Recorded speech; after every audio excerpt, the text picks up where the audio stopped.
very fortunate today to have with us two top budget writers for the Republicans and certainly for the Senate. And we will, I'm going to be short on introductions because you know and like these people very much, so we'll just start out with Senator Hill, who is chair of the Ways and Means Committee.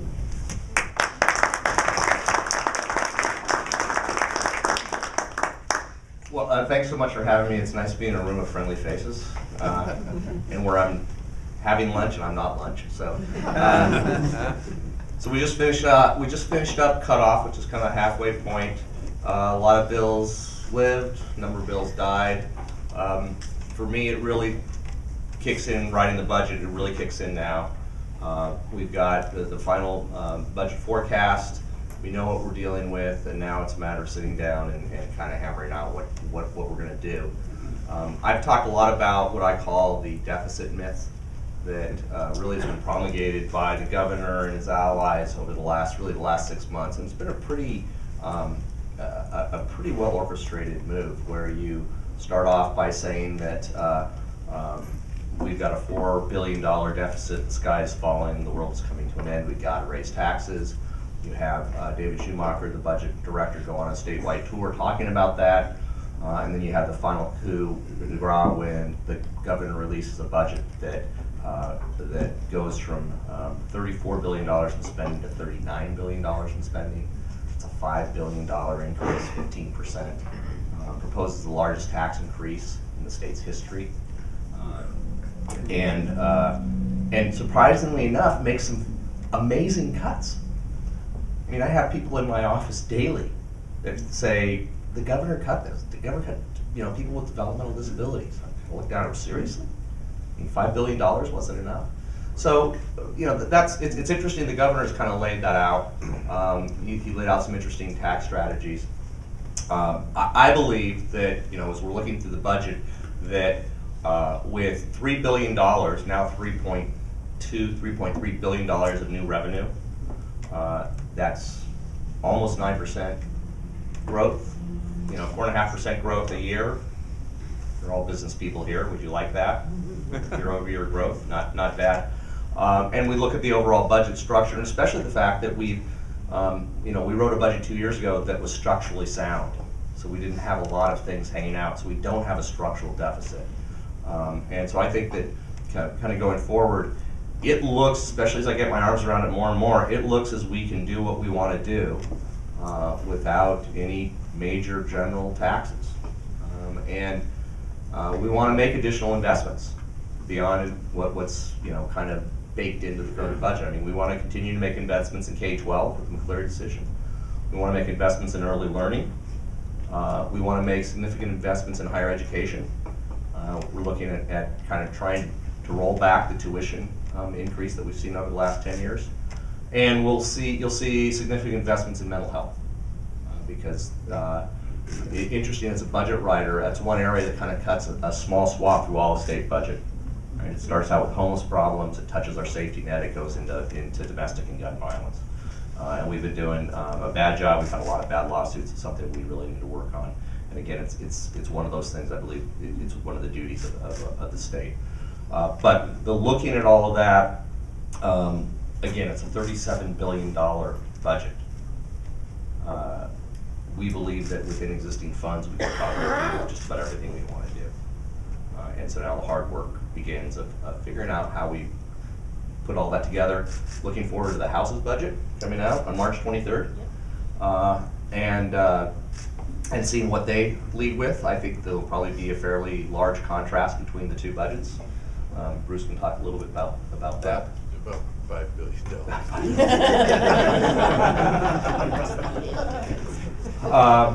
But I think that I think we're actually in good shape. Fundamentally from the numbers point of view. Basically, what we're doing in the Senate is we're doing what the taxpayers have asked us to do. And that is sit at the kitchen table, see what you've got, and make do with what you have.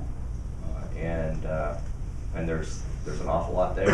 There's a lot of things we can do, a lot of things we can capture savings, find efficiencies, redeploy existing funds in a more efficient way to get where we want to go. So should I turn it over to Bruce, or am I taking questions? What's the format? We'll turn it over Yeah. to Bruce Chandler. So let me introduce Bruce Chandler, who actually you were elected first in 1998, right? I was. So you've seen a lot of budgets written, and as a ranking minority in the House, we're happy to have him here. Thank you. This is, to me, has been an interesting year in a number of ways. One is a smaller number of bills, especially in the House. We're back to what I think is more of a historical norm.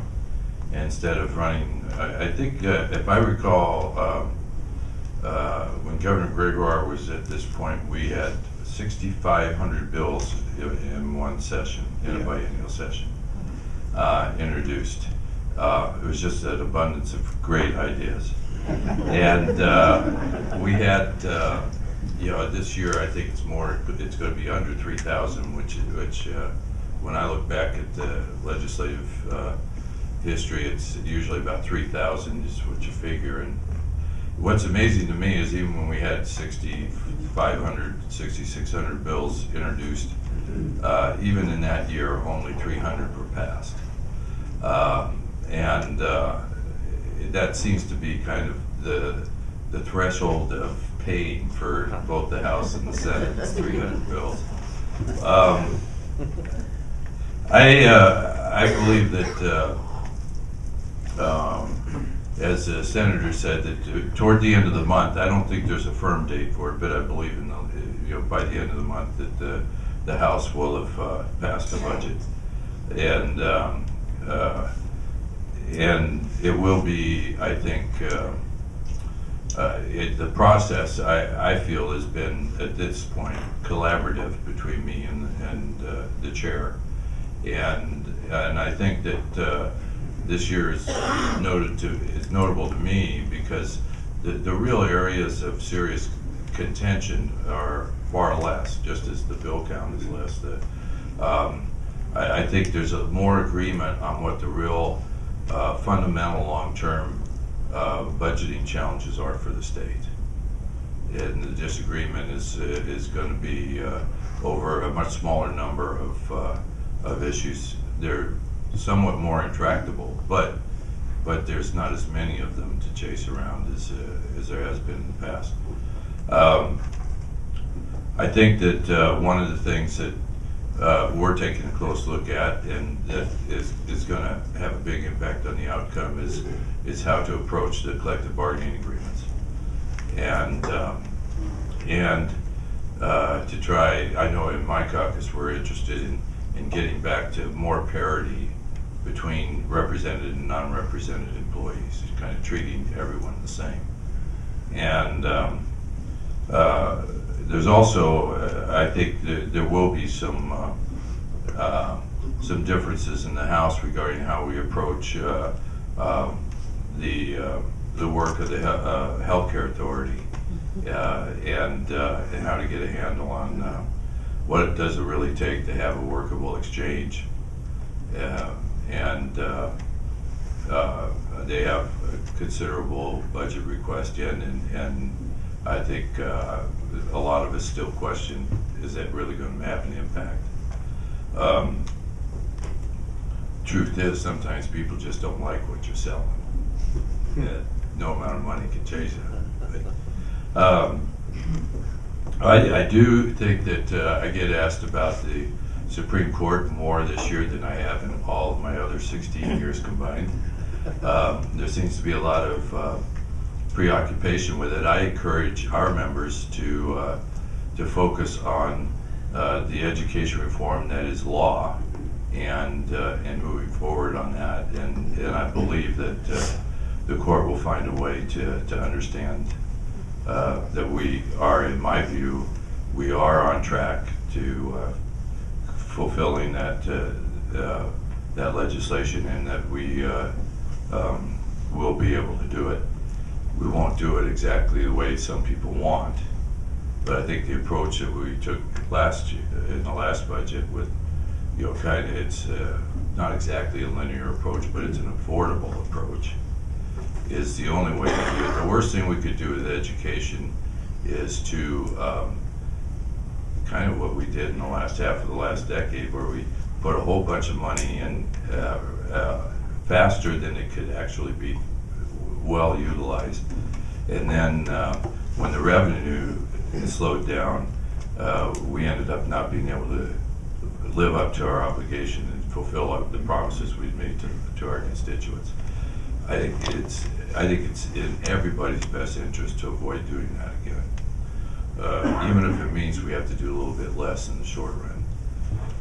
I do expect that the House bill will have a tax increase in it. I think it's almost a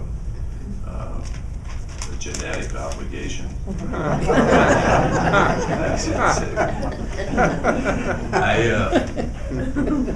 But it does seem that way to me sometimes. You know, it's, I've seen so many requests this year in particular that now is the time to get back to 2007. And I hear that over and over and over again. And it's very difficult, I think, for a lot of people that are either in government or close to it to understand that we aren't going back to 2007 ever. And we live in a different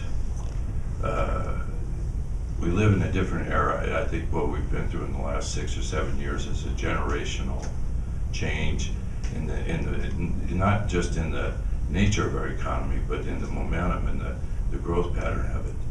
And that's not necessarily, in my mind, that doesn't have to be a bad thing if we work with it and appreciate, learn the lessons of the last decade.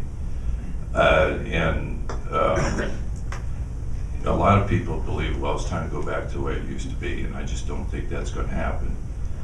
That's why I think the collective bargaining agreements are going to be a very important issue. And I, as the senator was referring to, I love budget cuts that are simply less than what was assumed would be the growth in spending. And it's the only place I've ever been in my life where you can get more money and call it a loss. Well, it's kind of like farming, I guess. Now that I think about it. And I think that all four caucuses, I think, kind of shared the priorities that Andy mentioned, and you know, we are going to move forward on education, do something meaningful, but we're still going to provide what I think, I hope, will be more effective and more valuable services to the most vulnerable. Not just more services, but that they would see more value, and I think to continue to protect public safety.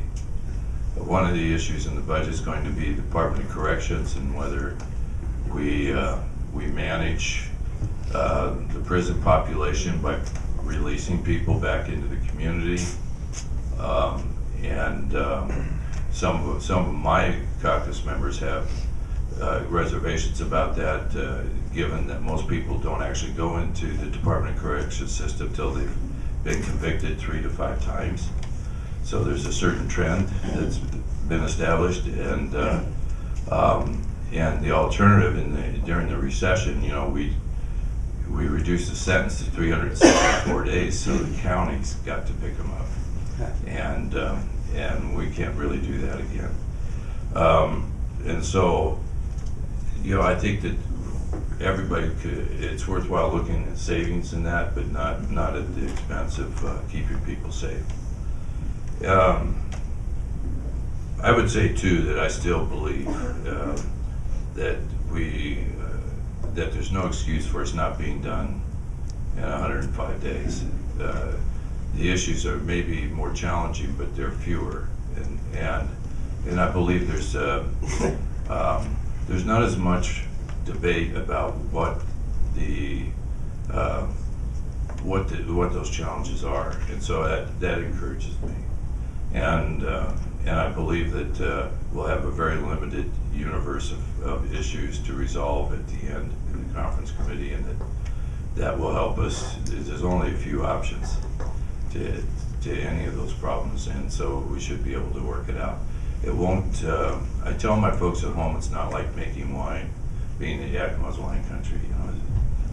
See, I actually got trained for this, but like Mr. Chandler. But it's not like making wine. It doesn't get better with age. And my experience is that people, virtually every legislator will take the same vote in August that they would have taken back in March. But they just can't accept that for 6 months. And I think this year maybe they will. So anyway, I look forward to your questions, and I do appreciate you allowing us to share this time with you. It's great to touch base with all of you.